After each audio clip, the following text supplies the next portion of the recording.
انسان جو اس دنیا میں آ کر اللہ کی نعمتوں کا شکر کرتے ہیں، نیکیاں کرتے ہیں، تلاوت کرتے ہیں، اسلام قبول کرتے ہیں، ہدایت حاصل کرتے ہیں اور اللہ و رسول کو راضی کر کے جنت میں چلے جاتے ہیں۔ اور بد نصیب ہے وہ انسان جو اس دنیا کی رنگینیوں میں پھنس کر گمراہی اختیار کرتے ہیں، کفر کرتے ہیں، شرک کرتے ہیں اور اللہ و رسول کو ناراض کر کے جہنم میں چلے جاتے ہیں۔ اللہ کا شکر ہے، لاکھ لاکھ اس کا احسان ہے کہ اس نے ہمیں اور آپ کو مسلمان بنایا، ایمان کی دولت سے سرفراز فرمایا، کلمہ طیبہ لا الہ الا اللہ محمد رسول اللہ پڑھنے والا بنایا۔ اور کرم بالائے کرم یہ ہے کہ اس نے اپنے سب سے پیارے نبی کے دامن رحمت میں جگہ عطا فرمایا۔ اللہ کا شکر و احسان ہے کہ اس نے اپنا کلام مقدس پر ایمان لانے والا بنایا۔ ذالک الکتاب لا ریب فیہ، جس میں شک اور شبہے کی کوئی گنجائش نہیں۔ جو مسلمان ہوگا وہ قرآن کے اندر شک نہیں کر سکتا، اور جو قرآن کے اندر شک کرے گا وہ ہرگز مسلمان نہیں ہو سکتا۔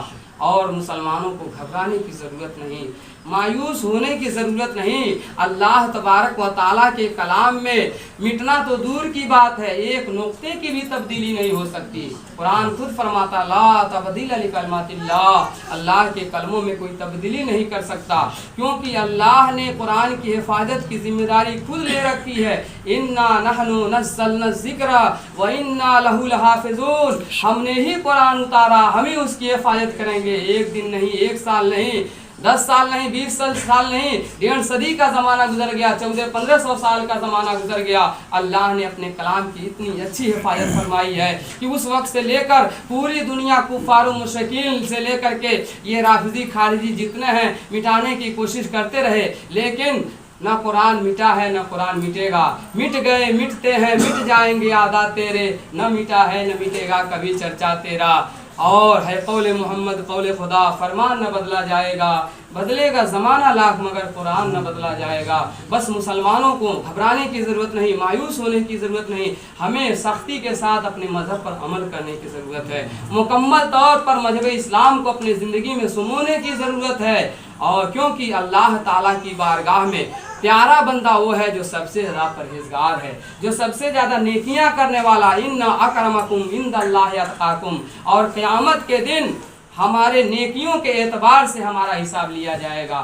جو نیکی کیا رہے گا اسے اس کا حساب دینا پڑے گا، جو گناہ کیا رہے گا اسے اس کا حساب دینا پڑے گا۔ لا تزر وازرۃ وزر اخری، کوئی جان کسی جان کا بوجھ نہیں اٹھائے گی، ہر ایک کو اپنے اپنے عمل کا حساب دینا پڑے گا۔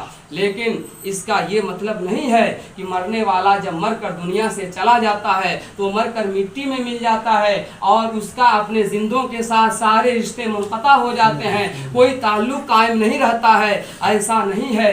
بلکہ جو ہے جب مرنے والا دنیا سے انتقال کر جاتا ہے تو اس کے روحانی سلسلے برقرار رہتے ہیں، تعلقات برقرار رہتے ہیں۔ یہی وجہ ہے کہ اللہ کے رسول صلی اللہ علیہ وسلم فرماتے ہیں کہ جب یہ قبر کے اندر جو مردے ہیں وہ اپنے قبر سے گزرنے والے لوگوں کو پہچان لیا کرتے ہیں، بلکہ آقا صلی اللہ علیہ وسلم نے حدیث پاک میں فرمایا جب تم قبروں کی زیارت کو جایا کرو تو یہ حدیث پاک ہے، صحیح حدیث ہے، اس کی جو ہے سند میں دکھا سکتا ہوں، میں ریلوے اسٹیشن مسجد میں امامت کرتا ہوں کہ السلام علیکم یا اہل القبور یغفر اللہ لنا ولکم انتم سلفنا ونحن بالاسر، تم پر بھی اللہ کی سلامتی ہو، اللہ تجھے بھی بخشے، اللہ ہمیں بھی بخشے، تم لوگ پہلے چلے گئے اللہ کی بارگاہ میں، تیرے پیچھے پیچھے ہم لوگ بھی آنے والے ہیں۔